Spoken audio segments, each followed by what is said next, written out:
This is a different kind of day. I just want to say our hearts go out to everybody in Charleston, South Carolina right now. This was a horrible story. And for those of you who aren't up to speed, here's basically what happened.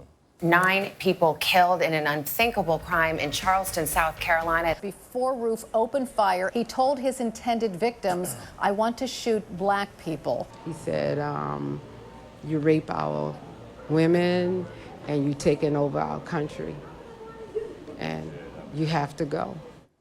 Now, I have to tell you guys, we weren't going to talk much about this at all. I mean, seriously, we're a comedy show, right?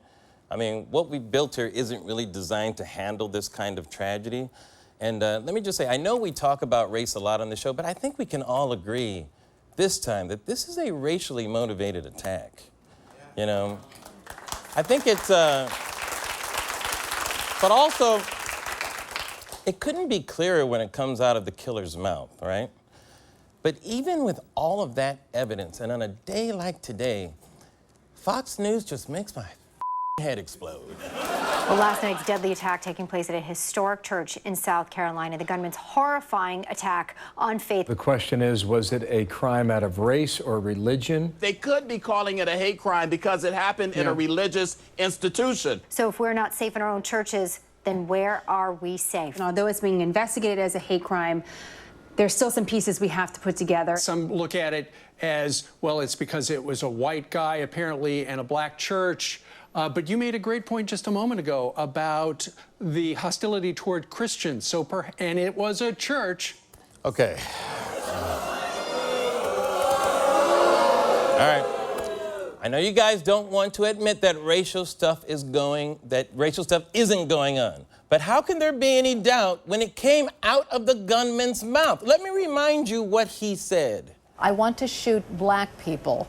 He told his victims, "I want to shoot black people." I think when he says black people, he means black people and not Christians. I'm just saying. And remember this part. He said, you rape our women and you taking over our country and you have to go. He is being very clear. Nobody thinks Christians are going around raping everybody and taking over the country. All right? That's not a thing, unless you're a Duggar. All right? Then it's a thing. Then it's a thing.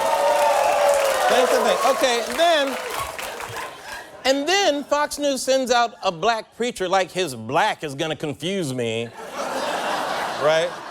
Black don't distract, by the way, right? It don't. Black don't distract, man.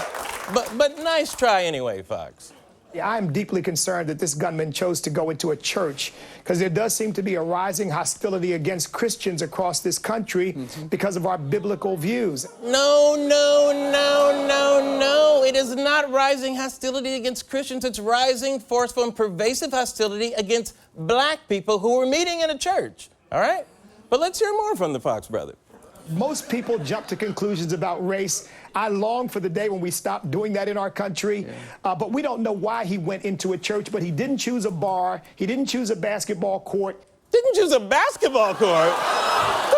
The man? Oh, you mean typically black areas like basketball courts? Why didn't he choose a recording studio? I mean, he could have gone to a chitlins farm. I mean, breakdancing class, roller rinks. Why wasn't he at a watermelon stand? Why didn't he go there? I mean, he could have. And the literary center, he could have been there. Look, if he wanted to target a high concentration of black people, why didn't he choose any prison in the United States? Why didn't he do that? Huh? God. And it wasn't just Fox News. Even GOP presidential candidate Rick Santorum couldn't wait to jump on this bandwagon to wrong town. We're now seeing assault on religious liberty that we've never seen before. It's obviously a crime of hate. Again, we don't know the rationale, but I don't know what other rationale could there be? What other rationale could there be? I mean, for people who live in cut and dry, black and white worlds, it's amazing how social conservatives like Rick Santorum just stretch and bend and contort to make sure they never have to confront race, right? Yeah.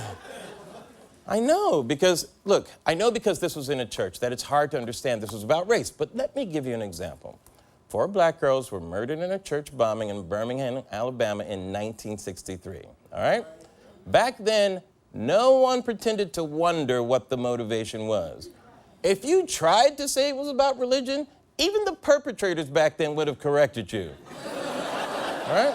No, we killed them because they're niggers. Yep. That's why we did it. All right, one last thing about this church is that it has proven itself resilient for nearly 2 centuries. The Mother Emanuel Church first opened its doors in 1816. 6 years later, it was burned to the ground. And 12 years after that, all black churches in the South Carolina were outlawed, forcing Mother Emanuel to hold their services in secret. Also around that time, racists killed one of the church's co-founders for planning a slave revolt. And nearly 200 years later, last night, Mother Emanuel's senior pastor, Clemente Pinckney, was added to the list of church leaders taken from the congregation. And though this is devastating to the church today, it's comforting to know that Mother Emanuel can and will go on.